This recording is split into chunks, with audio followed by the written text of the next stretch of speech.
ప్రజలకు నమస్కారం. ఇది బహిరంగంగా హైడ్రా కమిషనర్ రంగనాథ్ గారికి పంపుతున్నా. ఇది ఆనంద కన్వెన్షన్ అంటే ఇది హిమాయత్ సాగర్ చెరువుకు ఆనుకొని ఉన్నది. అక్కడ హిమాయత్ సాగర్ చెరువు కనబడుతుంది కదా, అక్కడ ఇసుకపోతుంది. కాంపౌండ్ వాళ్ళు కట్టిండ్రు బ్రహ్మాండంగా.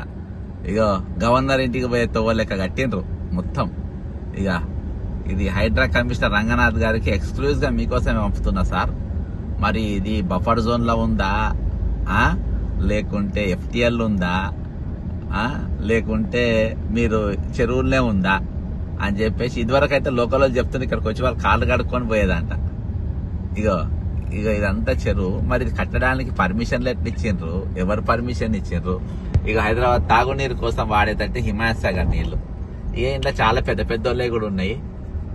వీరి ఫంక్షన్ హాల్ అయితే దాదాపుగా ఆడ ఇజ్జేనికి అగో పార్కింగ్ కోసం ఇది కూడా కట్టేసింది. ఇగో ఆనంద ఫంక్షన్ హాల్ ముందు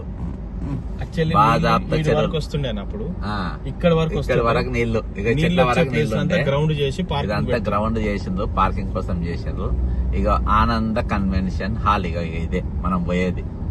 ఆహ్లాదకరమైన వాతావరణం. చెరువును కబ్జా చేసిండ్రా లేదా అని చెప్పేసి మీరే బాజాబ్తా చెప్పాలి. ఇక ఇది అగో ఆ లోపట అటుపోని ముందు పోయి తిప్పుకొని. ఇక ఇది ఇప్పుడైతే పోలీస్ స్టేషన్ కూడా పెట్టిండ్రు మీరు ఏకంగా. ఇక ఆనంద కన్వెన్షన్ దాదాపు ఎన్ని ఎకరాలు చూడబ్బా, ఎన్ని ఎకరాల భూమి ఇది. ఇక చెరువు, ఆ చెరువు ఇట్నే నాకు ఒకళ్ళు చెప్పిండ్రు. కొత్త పోలీస్ స్టేషన్ కూడా పడ్డది. ఇప్పుడు హైదరాబాద్ చాలా స్ట్రిక్ట్ గా ఉంది. ఏది కట్టినా కానీ వదలరు. అసలు మీరు స్టార్ట్ అయినాక ఇంకా ఎక్కువ నిర్మాణాలనే, ఇక్కడ నిర్మాణాలు ఎక్కువ మోపైనాయి. ఇక్కడ మునుపటి కంటే ఎక్కువ నిర్మాణాలు ఈ 15 రోజులకెళ్ళి ఎక్కువైనాయి అంట. అంతేనా? 15-20 డేస్ లా చాలా నిర్మాణాలు అయినాయి. ఇదంతా వాటరే అంట. ఇక ఇక్కడ నిలబడ్డదంతా నీళ్లున్న కాన్నే అంట. అంటే ఈ హైడ్రా ఉన్నది పెద్దల కోసం కాదా, ఇది హైదరాబాద్ లో ఉన్న వాళ్ళకు బాహ్య ప్రపంచానికి తెలియదు కావచ్చు. ఇక హిమాయత్ సాగర్ చెరువు కాడికి వచ్చినాం ఇక మనం. ఇక నీళ్లు, ఇక ఇది బిల్డింగ్, ఇది కాంపౌండ్ వాల్. ఇక దీన్ని బఫర్ జోన్ అంటారా కాదా? కమిషనర్ గారు మీరు ప్రెస్ మీట్ పెట్టి మీరు బ్రహ్మాండంగా వివరించాలి. మీరు ముఖ్యమంత్రి ఇంకా కొంత ముందు పోయి మీరు ముఖ్యమంత్రి రేవంత్ రెడ్డి గారు మీరు ఇదంతా ఇదే పార్కింగ్ కోసం ఇదంతా చేస్తున్నారు. ఇక ఎన్ని ఎకరాల్లో చూడండి. వెళ్ళిపోయి అట్నే తిప్పుకుంటాం. ఇక అద్దెకు పోతే ఇంకా చాలా పెద్ద పెద్ద VVIP నీళ్ళు ఇండ్లే ఉన్నాయిలే. ఇక్కడ VVIP నీళ్ళు అన్ని ఉన్నాయి. అగో పైన అక్కడ మైనింగ్ నడుస్తుంది. ఇక్కడ మొత్తం బఫర్ జోన్ ఇదంతా చెరువు కిందనే ఉండేనంట. నాకు తెలిసి ఒక 50 ఎకరాలు ఉంటుందా ఇదంతా. ఇప్పుడు ఇది పట్టా భూమా లేకుంటే ప్రభుత్వం లీజుకి ఇచ్చిందా, వీళ్లకు ఏ విధంగా వీళ్ళకి భూమి సంక్రమించింది అని చెప్పేసి ఇవాళ చెప్పాల్సిన అవసరం ఉంది. మీరు అసలు ఈ ఆనంద్ కన్వెన్షన్ ఎవరిదో కూడా నాకు తెలియదు.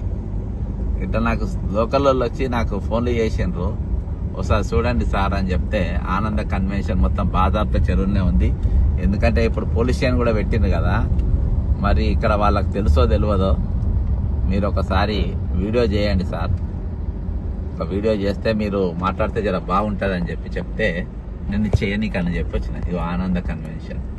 ఓకే, ఒకప్పుడు నీళ్లు ఇక్కడ వరకు వస్తాయి. ఇక ఇదంతా నీళ్లున్న ఏరియానే. నీళ్ళు వచ్చి ఇక్కడ అన్ని నీళ్ళు ఆగిన ఏరియా ఇది మొత్తం పూడ్చి అక్కడ తీసుకపోయింది. ఏకంగా సిమెంట్ కాంక్రీటే కట్టేసింది. ఇక్కడ ఇటు మొక్కన నీళ్ళు రాకుండా వస్తే కొట్టుకొని పోయి అటు పోవాలి, కానీ ఇటు రానే వద్దు. కాబట్టి దీనిపైన మీరు ఒకసారి దృష్టి పెడతారేమో అనుకుంటున్నా. ఇగో ఇదంతా ఎత్తుకేపి అంత కాంక్రీట్ హబ్ లెక్క మార్చేసిండ్రు దీన్ని. ఇంత పెద్ద స్థలము, ఇంత పెద్ద ఇది అంటే లేక్ వ్యూలో ఉన్నటువంటి ఫంక్షన్ హాల్. ఇది లేక్ వ్యూ ఫంక్షన్ హాల్ అని పెడతారు. ఫోటోలు దిగిన నీళ్ళు ఉంటే నేను ఆ ఫోటోలు పంపిస్తాను. ఇక్కడ వరకు వాటరే. ఇక కాంపౌండ్ వాళ్ళ దగ్గర వాటరే.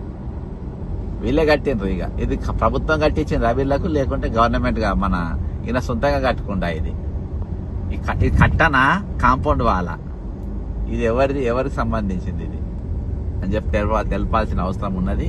కాబట్టి హైదరాబాద్ ఖచ్చితంగా దీని మీద స్పందించాలని కోరుకుంటున్నాను. జై తెలంగాణ, అమరవీరులకు జోహార్.